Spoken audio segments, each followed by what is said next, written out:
Hello, my name is Katie MacEntee. I'm a postdoctoral fellow at the University of Toronto in the Dalai Lama School of Public Health.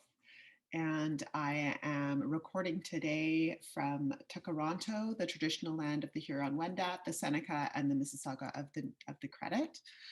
I'm here to speak on behalf of members of the Peer Navigation Project in regards to barriers and facilitators to accessing HIV prevention, testing, and treatment for street-involved youth in Canada.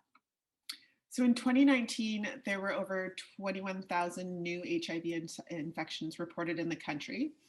That brings the total of people living with HIV in Canada to over 62,000.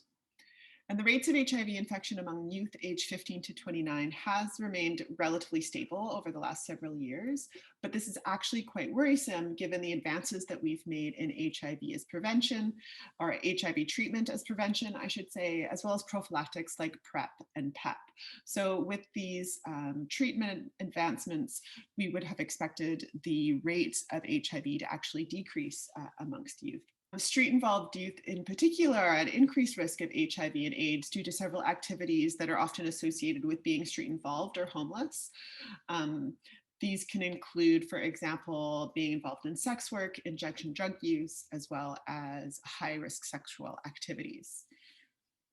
Lesbian, gay, bi, trans, queer, and two-spirit youth, as well as Indigenous youth in general, are at heightened risk of HIV. Yet we also know from previous research that these two groups have lower rates of HIV service uptake. So Canada is party to global commitments to improve the HIV treatment cascade, something that you may have heard in reference to the UNAIDS 90-90-90 goals. The treatment cascade is really focusing on ending the HIV epidemic by having folks aware of their HIV status, so having folks practice HIV prevention and access HIV testing, to have folks who are living with HIV to have access to treatment in a sustainable manner, and for folks who are on treatment to achieve viral suppression. So all of these things really lead us to question and want to identify the key barriers and facilitators to HIV and AIDS prevention, testing, and treatment for street-involved youth in Canada. We're going to talk about that in regards to the Peer Navigation Project, which is studying the adaptations, implementation, and sustainability of using peer navigation or using a peer navigation model to increase street-involved youth's access to HIV testing, prevention, and treatment. So the study on whole is working in 5 sites. We have 3 sites in Canada, London, Montreal, and Toronto. And then we're also working in 2 sites in Kenya, in Kitale and Eldoret.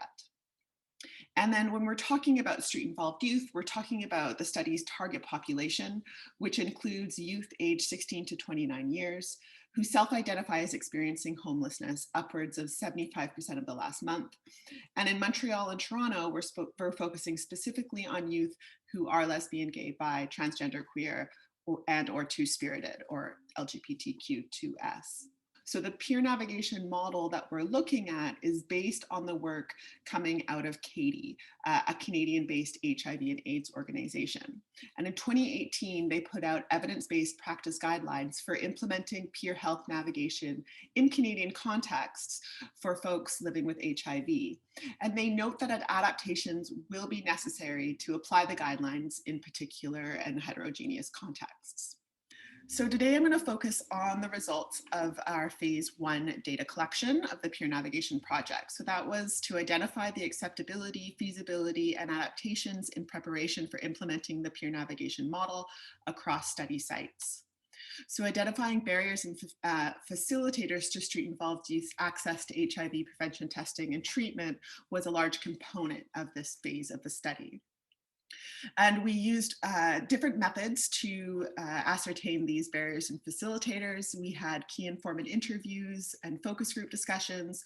We also engaged in some theater testing, as well as a more quantitative component, a component checklist to identify key characteristics and roles of peer navigation in the different sites. In total, in Canada, we talked to 141 participants, and that included street-involved youth, healthcare practitioners, and community stakeholders who are directly and centrally involved in providing services to street-involved youth in the specific study sites. So our data analysis for the qualitative data, so in reference to the interviews, focus groups, and theater testing, we had transcripts that were coded in an inductive thematic way by 6 members of our research team using qualitative analysis software. And we've interpreted those codes using the socio-ecological model. So this model explores the influence and interactions of individual behaviors and beliefs, as well as the surrounding environment on health behavior and health promotion.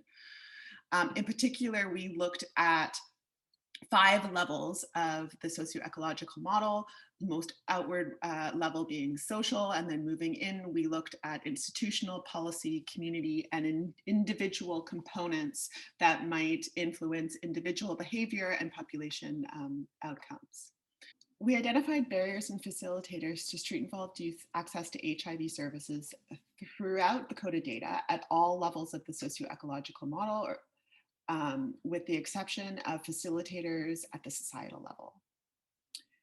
Our participants, street-involved youth, healthcare providers, and other community stakeholders were represented within all the levels of the model as well, which suggests that there is quite a bit of awareness and agreement across the participant group about the types of challenges that street-involved youth are negotiating when we're talking about HIV and AIDS. So we've really focused our analysis on stigma as it's manifested as a cross-cutting barrier across all levels of the socio-ecological model. Stigma was originally coded at the societal level and was evident in association with HIV and AIDS, homelessness, youth sexuality, substance use, racism, and being LGBTQ2S. But we've come to see how stigma influences at the policy level, for example, by the lack of policies to support street-involved youth access to basic needs, in particular housing. Having a safe and secure place to, without a safe and secure place to live, street-involved youth really struggle to prioritize their health needs. Treatment goals are also difficult to maintain without a safe place to store your medications, without access to proper nutrition. Institutional restrictions impact service access, including a requirement by several healthcare providers requiring government ID or provincial health cards for service, limited drop-in hours. These in particular impact newcomer youth who might not have the proper identification, as well as LGBTQ youth who are unwilling to use ID that doesn't show their correct gender or use their name, their chosen name. And at the community or interpersonal level, it was reported that healthcare staff were generally unknowledgeable and insensitive to the diversity of street-involved youth experiences. In particular, in Montreal and Toronto, there was a focus on youth who are LGBTQ2S, who came into frequent contact with staff who misgendered them or dead named them. We also heard about healthcare providers who just generally dismissed the complex health needs that street-involved youth are coming to them to address. And at the personal level, there was also discussion on the internalized sense of worthlessness for youth who are experiencing homelessness and who are navigating these challenges on the day-to-day. So to counter these barriers, we identified several facilitators to HIV health service access for street-involved youth that counteract the negative cross-cutting effects of intersectional stigma. At the individual level, we heard hopeful stories of youth who are highly resilient and self-sufficient in their ability to seek out the health support they need when they need it. Particular community stakeholders and services are actively seeking to diversify their staff and build trusting relationships with street-involved youth. At the institutional level, we also heard of the benefiting impacts of developing adaptive services that meet street-involved youth where they're at. So here we're particularly focused on the data that supports the implementation of system navigation and peer support and the significance of supporting youth often through peer networks and in a non-judgmental manner. So multiple modifiable barriers and key facilitators impact street-involved youth access to HIV and AIDS prevention, testing, and treatment. Street-involved youth need to navigate multiple and intersecting stigmas to access HIV services that cross-cut all levels of the socio-ecological model. Healthcare policy and institutions can increase access to HIV services for street-involved youth by incorporating more anti-discriminatory, trained, and diverse staff, and policies that are sensitive to the diversity of street-involved youth and their lived experiences. Outreach, harm reduction, and holistic health service provision should support street-involved youth to build trust with their service providers and access services. And peer navigation to increase HIV and AIDS testing, prevention, and treatment is an acceptable and feasible support for street-involved youth in multiple Canadian urban settings.